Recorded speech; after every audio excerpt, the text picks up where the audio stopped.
Masuklah sudah kita ke bulan suci Ramadan, dan biasanya di akhir bulan Ramadan ada tradisi mudik ataupun pulang ke kampung halaman masing-masing untuk merayakan Hari Raya Lebaran ataupun Idul Fitri. Nah, di tahun 2023 ini Anda pasti sudah mempersiapkan diri kan buat pulang kampung karena tahun-tahun kemarin ada pandemi COVID-19 ya.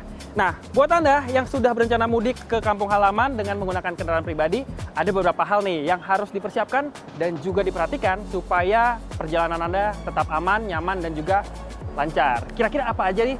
Nah, kita simak yuk tips yang berikut ini. Mudik adalah tradisi turun-temurun di Indonesia.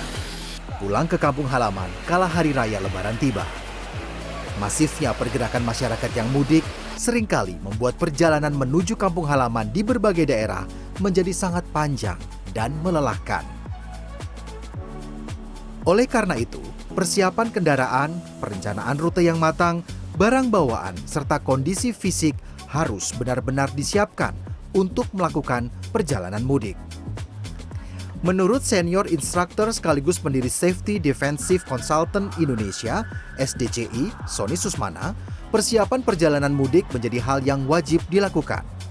Ini berguna untuk membuat perjalanan mudik menjadi terencana, aman, nyaman, dan menyenangkan.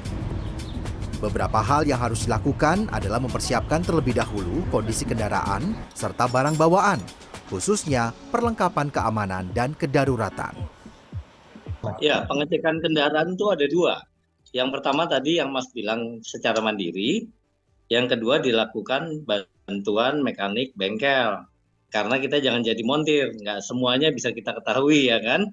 Tapi paling tidak gini, kita tahu hal-hal yang abnormal di kendaraan kita secara dini. Itu penting banget. Baru kita serahkan kepada pihak bengkel. Tetapi secara mandiri kalau tidak ada abnormal, ada beberapa part-part yang harus diperhatikan untuk mungkin penggantian, misalnya oli mesin, kemudian kita cek kondisi rem. Para pemudik yang akan melakukan perjalanan sebisa mungkin menyiapkan beberapa perbekalan seperti kotak P3K, obat-obatan ringan, alat pemadam api ringan atau APAR, serta ban serep lengkap dengan dongkrak dan kunci pasnya. Sony juga mengingatkan perlunya menjaga kondisi fisik saat mengemudi. Oleh karena itu, rute yang akan diambil perlu direncanakan agar bisa menentukan di mana titik pemberhentian yang akan dijadikan sebagai tempat beristirahat. Dalam kondisi prima, idealnya seseorang beristirahat setelah melakukan sekitar 3 sampai 5 jam perjalanan. Durasi istirahat yang ideal lebih kurang 30 menit. Waktu istirahat ini bisa dimanfaatkan untuk peregangan otot, menambah asupan nutrisi, atau sekedar tidur singkat atau power nap. Banyak orang yang mengasumsikan istirahat cuma masuk ke rest area nih Mas, ini salah sekali nih. Ya, kita masuk ke rest area harus optimal beristirahat. Nah, apa yang harus dilakukan? 10 menit kita lakukan perenggangan otot ya.